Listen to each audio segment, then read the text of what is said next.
Gamers, I'm back again, and today I checked out every single enemy in every single Mario games, and I decided to find which one is the dumbest. Let's go! Super Mario Bros. For the NES only has a couple of enemies, and most of them have pretty simple patterns and don't really react to Mario. What I'm trying to say is that they're pretty much all dumb, but for the list, I decided to go with the Goombas, because all they do is walk left and right endlessly. They don't try to jump on you, they don't try to avoid you, no. They just mind their own business and walk endlessly, sometimes stuck between two pipes. Life must be so lonely. The Lost Levels features the same enemies as the previous game, so technically I should also pick the Goomba. But you know what? I won't. When you hit this block, you are welcomed by this sad looking mushroom, and when you grab it, you get hurt. That makes it an enemy, right? The poison mushroom is dumber than a Goomba because it's not even aware it's moving left and right endlessly. Pfft, dummy. Super Mario Bros. 2 contains a plethora of new enemies to choose from, and yet again, most of them move left and right and are waiting for Mario to pick them up and throw them. But at least they're moving left and right, so they're doing something to avoid Mario. Well, that's not the case for my boy Ninji. This star-looking dude stands still and jumps. Is he jumping on something? Nope. Is he jumping somewhere? Nope. Just up and down, up and down. That's pretty dumb. Speaking of dumb things, Super Mario Land actually features some very original enemies, and the Roto Disc is definitely not one of them. Basically, the Roto Disc is, well, a disc that spins in a circle, and that's it. It's not trying to trick Mario, it's not chasing him, it only spins in a circle endlessly. What a boring life it must be. Super Mario Bros. Had the Goombas. Well, Super Mario Bros. 3 has the Mini Goomba. This smaller version of the Goomba can't actually hurt you at all. It kinda just clings onto you, and if you jump, well, you get rid of it. I'm pretty sure that if you don't move for a while, they also automatically jump out. So what's the point? I don't know. These guys are just impeding your jumping ability for a second until you get rid of them. Kinda dumb if you ask me. You know what's dumber than an enemy that cannot hurt you? An enemy that doesn't even try. Super Mario World introduced a new type of Koopas present in some towers and castles. The Climbing Koopa. This Koopa is just climbing on a fence for fun. It's not trying to attack Mario or anything, it's just having fun. I'm doing some bouldering myself, and I gotta admit that climbing is really fun, so I totally understand why these Koopas are doing so. But if we're talking enemy-wise, they are pretty dumb. They basically disobey Bowser, and they just have fun instead of working. Super Mario Land 2, just like the previous Game Boy game, features some pretty original enemies, and one of my favorite ones is this hamburger-looking dude called Barrow. Basically, it's based on a Japanese paper lantern, but with added eyes and a tongue. The only way these guys can hurt you is if you purposely jump on their tongue, because the rest of their body is actually harmless.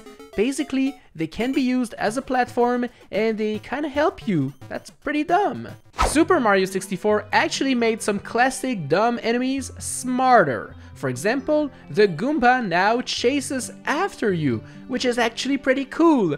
But sadly, some enemies are still pretty dumb. The Clam is one of those dumb ones, as it's just chilling in the ocean, opening and closing its mouth for no reason whatsoever. Actually, you probably wouldn't even know these dudes existed if there weren't red coins placed inside of their mouths.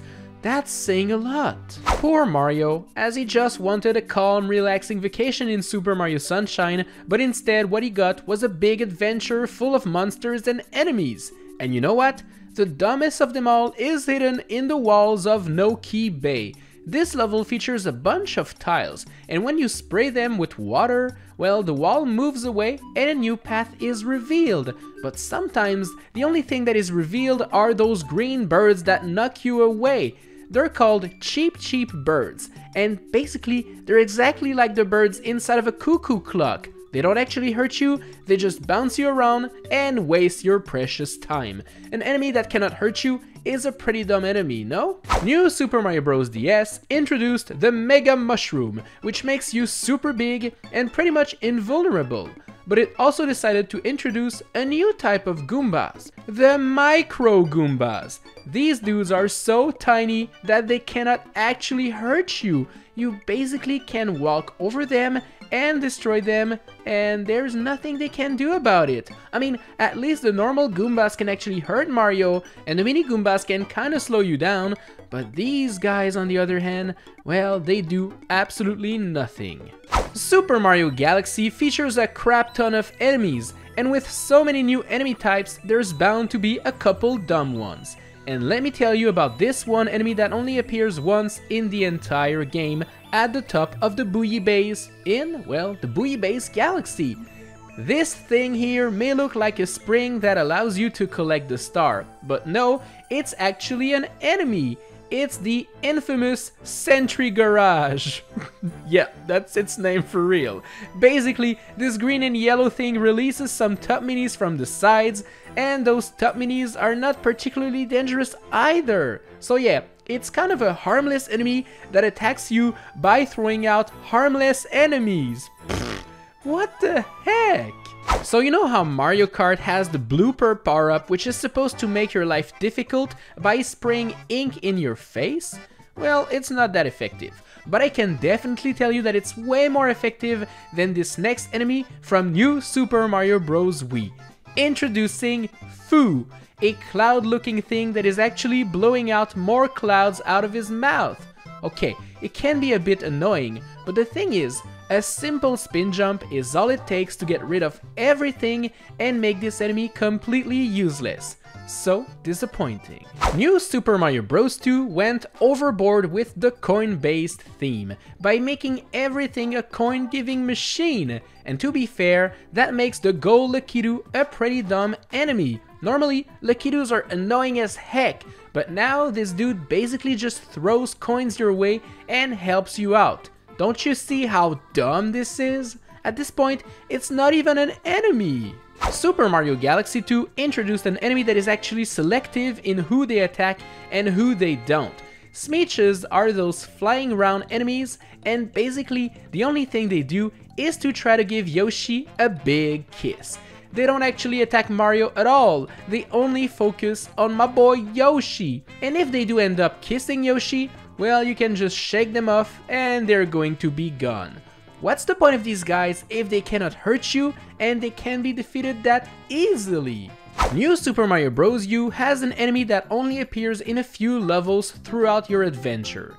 And his name is Nabbit. You know him, right? Basically, he will steal items from Toad and you'll have to chase him down until you catch him and you get the items back. Why is he doing that? Like, what's the point? He's getting caught every single time. So basically, Nabbit is only helping out by giving away some items. And even worse, you can play as Nabbit in New Super Luigi U and in the deluxe version of the game on Switch. So basically, he's an enemy that you can turn friendly whenever you want. That's weird. Super Mario 3D Land features a bunch of cool new enemies. And then there's Block-a-Block, which is a floating green spiky block followed by a bunch of normal brick blocks and question mark blocks. I don't know what this is supposed to accomplish, to be honest. Like, you can hit the blocks and get some coins and stuff, or you can simply ignore this enemy altogether and just move along. Like, it's not chasing you or anything, it's just kind of existing. Yeah, I don't know, man. Super Mario 3D World has an enemy that's so dumb that it can be defeated by the human playing the game. Let me explain. Blurkers are those pink squishy block-like enemies, and their only goal is to block some paths. You can actually just use any Mario attack to get rid of them and go through. But here's the thing, you don't even need to use Mario to defeat them. If you, yourself, the player, decide to blow on your Wii U gamepad, well, the Blurkers will be defeated. and you can also just touch the Wii U gamepad to get rid of them. Like, these guys are dumb. There's a bunch of enemies in Super Mario Odyssey, and not all of them are smart. In fact, there's a bunch of very dumb ones, but I decided to pick the Magmato for this list, as it's exactly what you expect. It's a tomato living in magma. This fruit or vegetable, I don't even remember. Anyway, it will roll towards you and you can just get rid of it by using Cappy. Yeah, that's it. Kinda disappointing, eh? I know I'm going to pick another Goomba for this list, but Bowser's Fury has the dumbest Goomba of them all. Here is the Inner Tube Cat Goomba. A cat Goomba that is sleeping on a tube underwater. Like, come on, this is not an enemy, this is just a dude chilling, having the time of its life. Why can't I get into a tube and relax? Man, life's not fair. So, what do you think? Did I do good? Were my enemies dumb enough? If you know dumber enemies, well, let me know in the comment section down below. And as for me, well, I'll see you in the next one. Bye!